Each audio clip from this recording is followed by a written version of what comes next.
Senhor é o meu pastor, nada me pode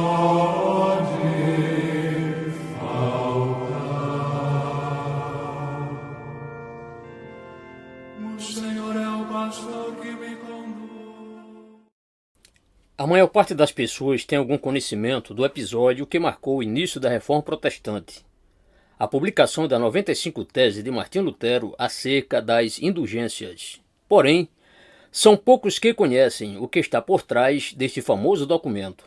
Trata-se de uma história ao mesmo tempo curiosa e reveladora do que ocorria naquela época, tanto na Igreja como na sociedade europeia.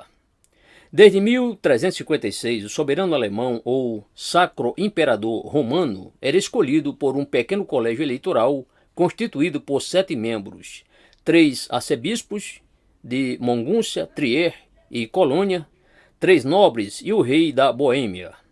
Um dos nobres era o margrave, encarregado de governar e administrar províncias fronteiriças de Brandemburgo, da poderosa família Hohenzollern.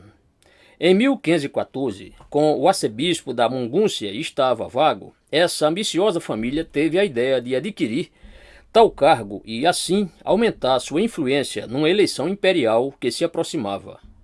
O escolhido para ser o novo arcebispo foi Alberto, irmão de Margrave. Porém, havia um problema. Alberto já era detentor de outro bispado e isso violaria as normas da Igreja contra ofícios múltiplos, o chamado pluralismo. Somente uma autorização especial do Papa poderia permitir que essa lei eclesiástica deixasse de ser aplicada. Ocorre que o Papa Leão X experimentava a grande necessidade de recursos para construir a grandiosa Catedral de São Pedro, em Roma. Assim, a autorização foi concedida em troca de uma alta soma de dinheiro que precisou ser tomada por empréstimo, com juros exorbitantes, dos banqueiros Fugger, da cidade de Augsburgo. Para amortizar o vultoso empréstimo, Alberto, o novo arcebispo da Mogúncia, recebeu de Leão X o direito de vender indulgências, sendo metade dos rendimentos destinada à construção da Catedral Romana. Quando o pregador das indulgências se aproximou de Wittenberg, Lutero ficou indignado e escreveu as 95 Teses. Estava deflagrada a reforma.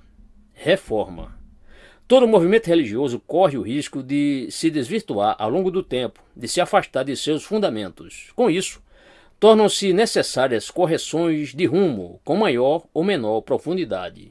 Isso ocorreu diversas vezes nos tempos bíblicos. O Antigo Testamento relata muitas reformas no culto e na vida religiosa de Israel, como as promovidas pelos reis Asa, Josias, Josafá e Ezequias, bem como as empreendidas por Esdras e Neemias. Os profetas canônicos foram, em sua maioria, grandes reformadores da religião israelita.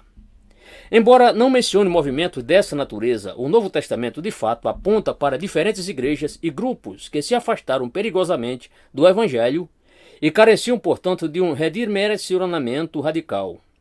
O caso mais notório é aquele ocorrido com as igrejas da Galácia e descrito por Paulo em sua carta a elas. O apóstolo lamenta a adesão dos Gálatas a um outro evangelho e os conclama a reconsiderar suas posições, retornando ao genuíno evangelho de Cristo. Na história do cristianismo, ocorreu de tempos em tempos a percepção de que a igreja majoritária estava se afastando dos ideais propostos pelo Mestre. Um exemplo interessante é o montanismo, um movimento surgido após a metade do segundo século na Ásia Menor. Montano e seus seguidores frígios foram críticos da igreja hierárquica, a igreja dos bispos, que eles criam estar sufocando o Espírito Santo e se amoldando gradativamente aos valores da sociedade pagã. Os montanistas propuseram um cristianismo atento à voz do Espírito e marcado por elevados padrões de ética pessoal, o que atraiu a adesão do ilustre teólogo Tertuliano de Cartago. Por causa do apelo desse grupo a revelações especiais que pareciam se sobrepor ao Novo Testamento e de seu questionamento dos líderes eclesiásticos, a Igreja Católica passou a nutrir grande suspeita em relação a movimentos dessa natureza, vistos como cismáticos e heréticos. O mesmo se pode dizer do movimento donatista do século IV. O monasticismo, que surgiu ainda na Igreja Antiga, preservou o interesse montanista por uma moralidade rigorosa, sem questionar a autoridade dos dirigentes da igreja. O movimento monástico resultou do reconhecimento de que não se deveria esperar plena consagração de todos os cristãos.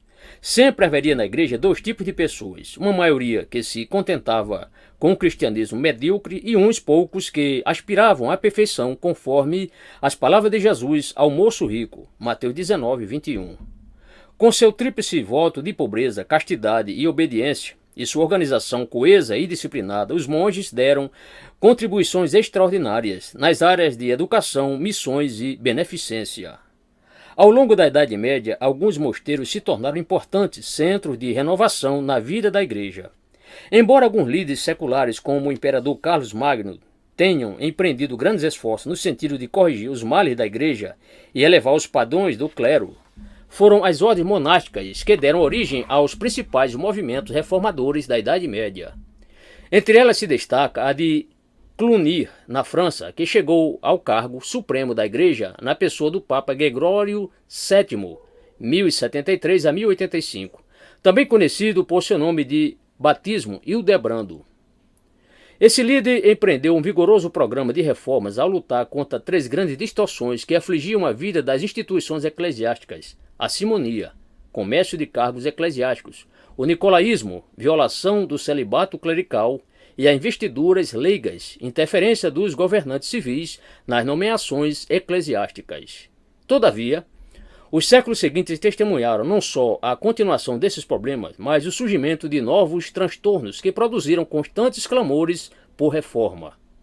Uma dessas situações constrangedoras foi a transferência da Cúria, ou seja, a corte papal, para a cidade de Avignon, no sul da França. Tal fato ficou conhecido como o cativeiro babilônico da Igreja, e perdurou por cerca de 70 anos, 1305 a 1377.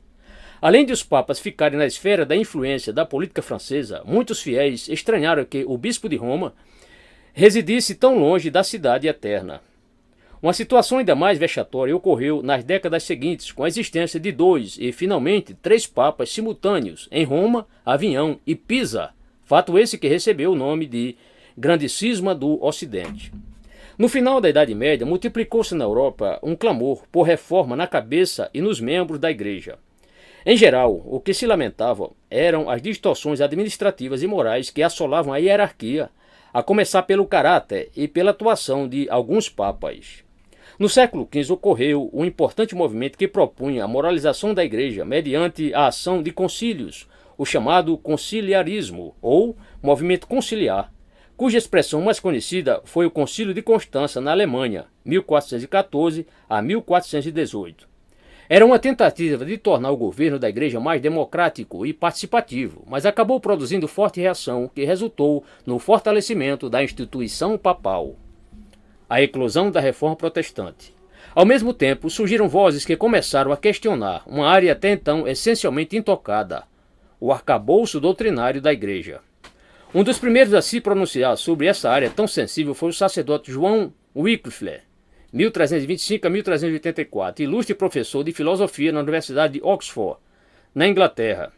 Em uma série de tratados teológicos, ele se posicionou contra a estrutura dogmática da Igreja medieval, afirmando a autoridade suprema das Escrituras, definindo a Igreja verdadeira como o conjunto dos eleitos e questionando o papado e a transubstanciação. Wycliffe também foi o incentivador da primeira tradução da Bíblia para o inglês, a Bíblia de Oxford.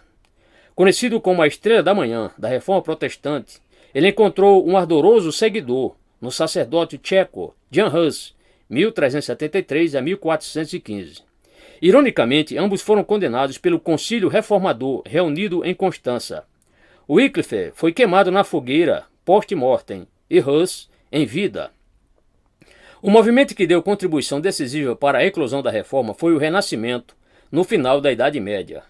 Na área filosófica e literária surgiu uma ênfase que ficou conhecida como humanismo, com seu famoso lema ad fontes, ou seja, o retorno às fontes da cultura ocidental, a antiguidade clássica greco-romana.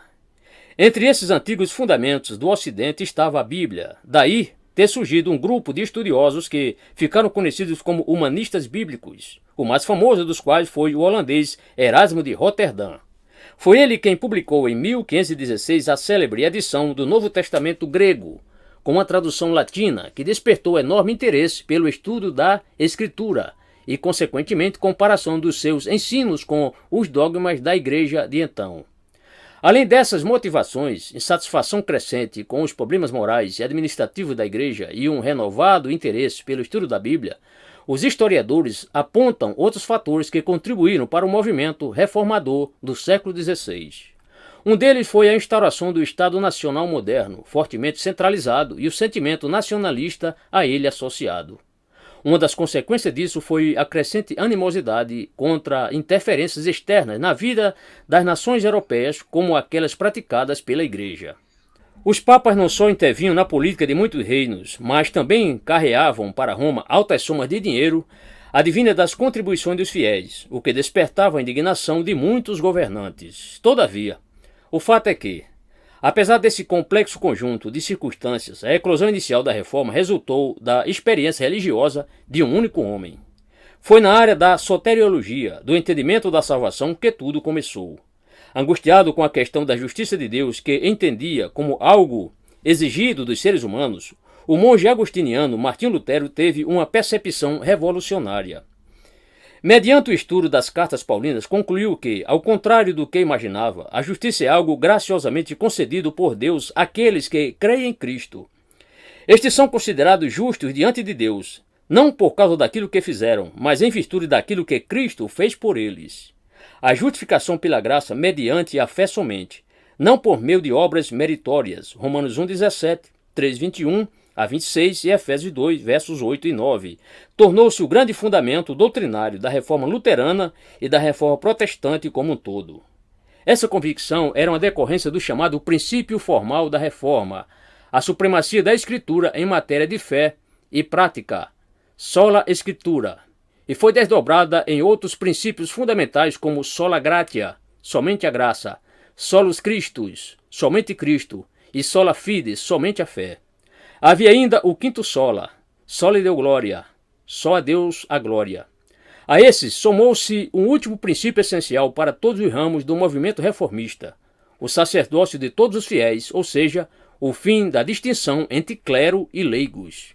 Embora concordassem no âmbito da soteriologia, os protestantes acabaram por divergir fortemente em outras áreas, com o entendimento do ministério, do culto e da Eucaristia, manifestando diferentes graus de afastamento da doutrina católica romana tradicional. Isso levou a muitas divisões ainda no período inicial da Reforma. Os luteranos retiveram o episcopado e uma concepção mística dos sacramentos. Os anglicanos conservaram os conceitos de sucessão apostólica, hierarquia eclesiástica e liturgia solene, mas rejeitaram a transubstanciação. Os reformados suíços adotaram o sistema presbiterial em lugar do episcopal e nutriram um conceito elevado acerca do culto e dos sacramentos. Os anabatistas não quiseram reter quase nada do que os precedeu, e sim retornar à Igreja do Novo Testamento, dando grande prioridade à experiência religiosa. Desses quatro grupos, em suas ênfases, resultaram todas as demais confissões protestantes.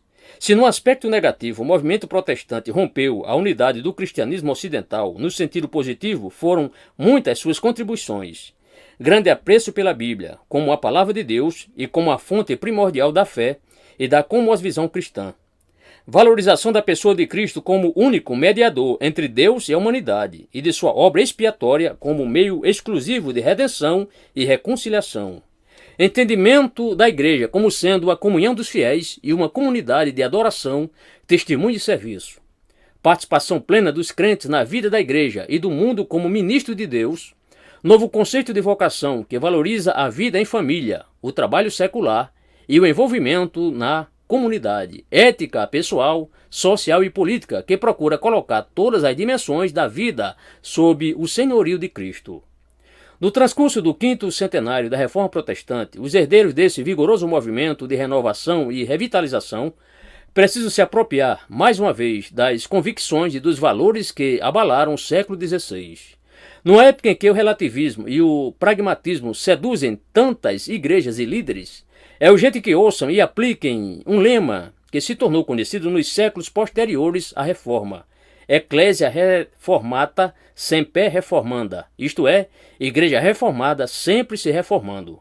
Só assim poderão cumprir com integridade sua vocação e missão no mundo em que vivem.